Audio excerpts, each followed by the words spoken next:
ফিলিস্তিন জনগণের পাশে দাঁড়াতে। আজকের এই সমাবেশ কেবল প্রতিবাদ নয়, এটি ইতিহাসের সামনে দেওয়া আমাদের জবাব, একটি অঙ্গীকার, একটি শপথ। এই পদযাত্রা ও গণজামায়াত থেকে আজ আমরা 4টি স্তরে আমাদের দাবি সহ উপস্থাপন করব।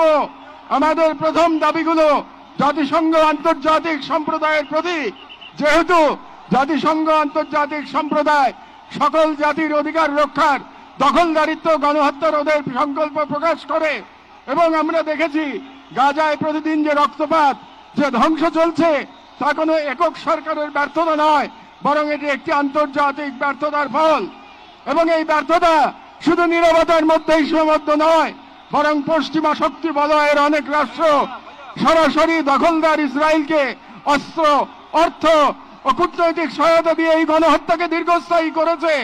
এবং এই বিশ্ব ব্যবস্থা দখলদার ইসরায়েলকে প্রশ্নবিদ্ধ না করে বরং রক্ষা করার প্রতিযোগিতায় নেমেছে। সেহেতু আমরা জাতিসংঘ ও আন্তর্জাতিক সম্প্রদায়ের প্রতি জোরালো দাবি জানাচ্ছি: 1. জায়নবাদী ইসরায়েলের গণহত্যার বিচার আন্তর্জাতিক আদালতে নিশ্চিত করতে হবে। 2. যুদ্ধবিরতি নয়, গণহত্যা বন্ধে কার্যকর ও সম্মিলিত পদক্ষেপ গ্রহণ করতে হবে। 3. 1967 সালের পূর্ববর্তী ভূমি ফিরিয়ে দেওয়ার জন্য বাধ্যবাধকতা তৈরি করতে হবে। 4. পূর্ব জেরুজালেমকে ফিলিস্তিন রাষ্ট্রের রাজধানী হিসেবে আন্তর্জাতিকভাবে স্বীকৃতি দিতে হবে। এবং 5. ফিলিস্তিনিদের আত্মনিয়ন্ত্রণ, নিরাপত্তা এবং রাষ্ট্রীয় সার্বভৌমত্ব প্রতিষ্ঠার পথ উন্মুক্ত করতে হবে। কারণ এই মুহূর্তে বিশ্ব ব্যবস্থা যে ন্যায়ের মুখোশ পড়ে আছে, গাজার ধ্বংসস্তূপে সেই মুখোশ খসে পড়েছে। আমাদের দ্বিতীয় দাবিগুলো মুসলিম উম্মার নেতৃবৃন্দের প্রতি। যেহেতু আমরা বিশ্বাস করি ফিলিস্তিন কেবল একটি ভূখণ্ড নয়, এটি মুসলিম উম্মার আত্মপরিচয়ের অংশ, এবং গাজা এখন কেবল একটি যুদ্ধবিধ্বস্ত শহর নয়, এটি আমাদের সম্মিলিত ব্যর্থতার বেদনাদায়ক প্রতিচ্ছবি। এবং উম্মার প্রতিটি সদস্য, প্রতিটি রাষ্ট্র এবং প্রতিটি নেতৃত্বের উপর অর্পিত সেই আমানত যে আল্লাহ প্রদত্ত ভ্রাতৃত্ব ও দায়িত্বের সূত্রে আবদ্ধ। এবং ইসরায়েল একটি অবৈধ, দখলদার, গণহত্যাকারী রাষ্ট্র, যা মুসলিমদের প্রথম কিবলা ও একটা পুরো জনগোষ্ঠীর অস্তিত্ব নিশ্চিহ্ন করতে সর্বশক্তি নিয়োগ করেছে। এবং ভারতের হিন্দুত্ববাদ আজ এই অঞ্চলে জায়নবাদী প্রকল্পের প্রতিনিধিতে পরিণত হয়েছে, মুসলমানদের বিরুদ্ধে সুপরিকল্পিত দমন নির্যাতন চালিয়ে যাচ্ছে। এবং ভারতের সম্প্রতি ওয়াকফ সম্পত্তি আইনে হস্তক্ষেপের মাধ্যমে মুসলিমদের ধর্মীয় ঐতিহাসিক অধিকার ধারণ করা হয়েছে, যা উম্মার জন্য একটি স্পষ্ট সতর্কবার্তা। সেহেতু আমরা মুসলিম বিশ্বের সরকার ও ওআইসির মতো মুসলিম উম্মার প্রতিনিধিত্বকারী সংগঠনগুলোর নিকট দৃঢ়ভাবে আহ্বান জানাই: 1. ইসরায়েলের সাথে অর্থনৈতিক, সামরিক ও কূটনৈতিক সকল সম্পর্ক অবিলম্বে ছিন্ন করতে হবে। 2. জায়নবাদী রাষ্ট্রের বিরুদ্ধে বাণিজ্যিক অবরোধ ও নিষেধাজ্ঞা আরোপ করতে হবে। 3. গাজার মুসলিম জনগণের পাশে চিকিৎসা, খাদ্য, আবাসন ও প্রতিরক্ষা সহযোগিতা সহ সর্বাত্মক সহযোগিতা নিয়ে দাঁড়াতে হবে। 4. আন্তর্জাতিক পর্যায়ে ইসরায়েলকে একঘরে করতে সক্রিয় কূটনৈতিক অভিযান শুরু করতে হবে। এবং 5.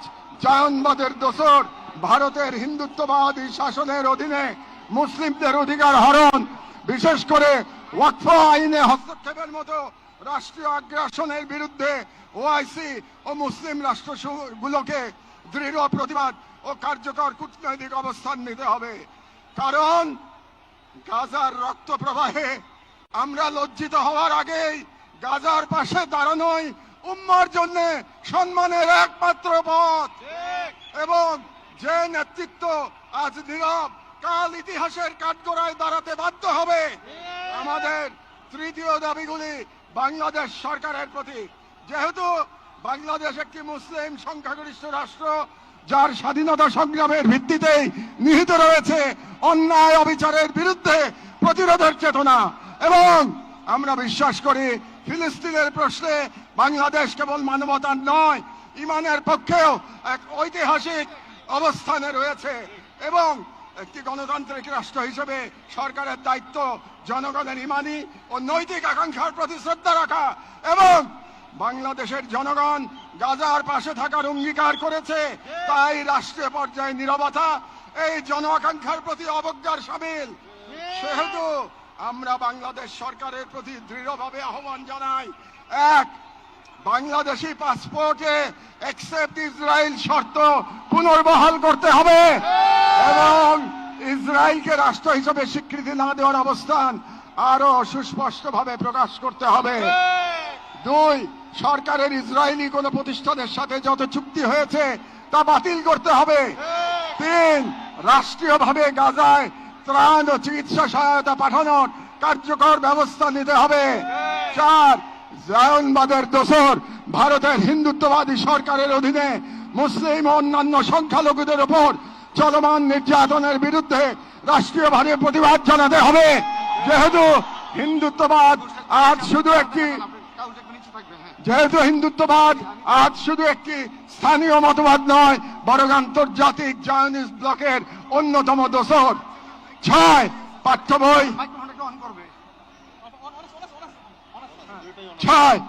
বই ও শিক্ষানীতিতে আল আকসা, ফিলিস্তিন এবং মুসলিমদের সংগ্রামী ইতিহাসকে অন্তর্ভুক্ত করতে হবে, যাতে ভবিষ্যৎ মুসলিম প্রজন্ম নিজেদের ইতিহাস, ঐতিহ্য ও আত্মপরিচয় নিয়ে গড়ে ওঠে। কারণ রাষ্ট্র কেবল সীমানা নয়, রাষ্ট্র এক আমানত, আর এই আমানত রক্ষা করতে না পারলে ইতিহাস আমাদের ক্ষমা করবে না। আমাদের সর্বশেষ দাবিগুলো নিজেদের প্রতি, যা মূলত একটি অঙ্গীকার দাবা। যেহেতু আমরা বিশ্বাস করি আল কুদস কেবল একটি শহর নয়, এটি ঈমানের অংশ, এবং আমরা জানি বাইতুল মুকাদ্দাসের মুক্তি অন্য কারো হাতে নয়, আমাদেরই কোন প্রজন্মের হাতে তা লেখা হবে।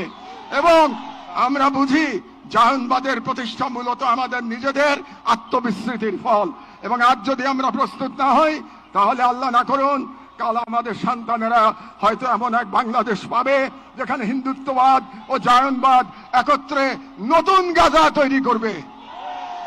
এবং গাজা আমাদের জন্য এক আয়না, যেখানে আমরা দেখতে পাই কিভাবে বিশ্বাসী হওয়া মানে কেবল বেঁচে থাকা নয়, সংগ্রামে দৃঢ় থাকা। সেহেতু আমরা এই মাটির মানুষ, এই মুসলিম ভূখণ্ডের নাগরিক, এই কওমের সন্তান এবং সর্বোপরি মুসলিম উম্মার সদস্য একটি অঙ্গীকার করছি, এক, আমরা সকলে স্বতঃস্ফূর্তভাবে বয়কট করব প্রত্যেক সেই পণ্য, কোম্পানি ও শক্তিকে যারা ইসরায়েলের দখলদারিত্ব টিকিয়ে রাখে। দুই, আমরা আমাদের সমাজ এবং ভবিষ্যৎ প্রজন্মকে প্রস্তুত করব যারা ইসলাম ও মুসলিম উম্মার সকল প্রতীক ও নিদর্শনকে সংরক্ষণ ও পুনরুদ্ধার করবে ইনশাআল্লাহ। তিন, আমরা আমাদের সন্তানদের এমন ভাবে গড়ে তুলব যারা নিজেদের আদর্শ ভূখণ্ড রক্ষায় জান ও মালের সর্বোচ্চ থেকে প্রস্তুত থাকবে।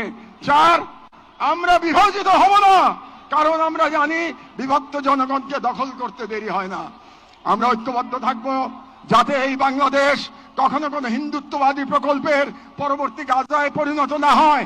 আমরা শুরু করব নিজেদের ঘর থেকে, ভাষা, ইতিহাস, শিক্ষা, সংস্কৃতি, অর্থনীতি, সমাজ সবখানে এই অঙ্গীকারের ছাপ রেখে। আমরা মনে রাখব গাজার শহীদরা কেবল আমাদের দোয়া চান না, তারা আমাদের প্রস্তুতি চান। শেষ কথা, শান্তি বর্ষিত হোক গাজার সম্মানিত অধিবাসীদের উপর, তাদের উপর যারা নজিরবিহীন সবর করেছেন, যারা অবিচল ঈমানের প্রমাণ দিয়েছেন, যারা ধ্বংসস্তূপের মাঝেও প্রতিরোধের আগুন জ্বেলেছেন, বিশ্বের নীরবতা উদাসীনতার যন্ত্রণা হাসি মুখে বুকের মাঝে ধারণ করেছেন। শান্তি বর্ষিত হোক তাদের প্রতি যারা নাম রেখে গেছেন ইজ্জতের খতিয়ানে।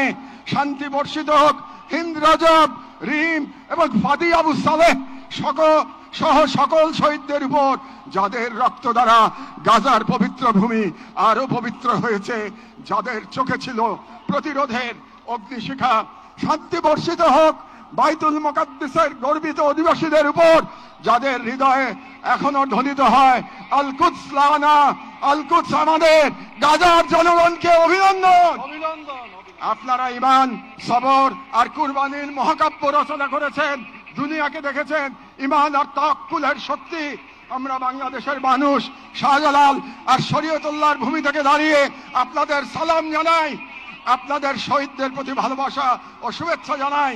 আর আমাদের কণ্ঠে উচ্চারিত হয় এই দোয়া, হে আল্লাহ, গাজার এই সাহসী জনপদকে তুমি সেই পাথর বানিয়ে দাও যার উপর গিয়ে ভেঙে পড়বে চাইনিজদের সব ষড়যন্ত্র। বাংলাদেশের সর্বস্তরের জনগণের পক্ষে প্যালেস্টাইন সলিডারিটি মুভমেন্ট বাংলাদেশ।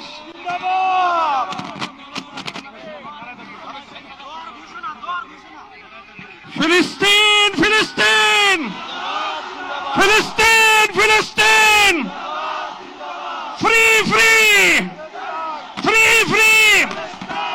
এখন আজকের এই মহা জনসমুদ্রের মার্চ ফর গাজা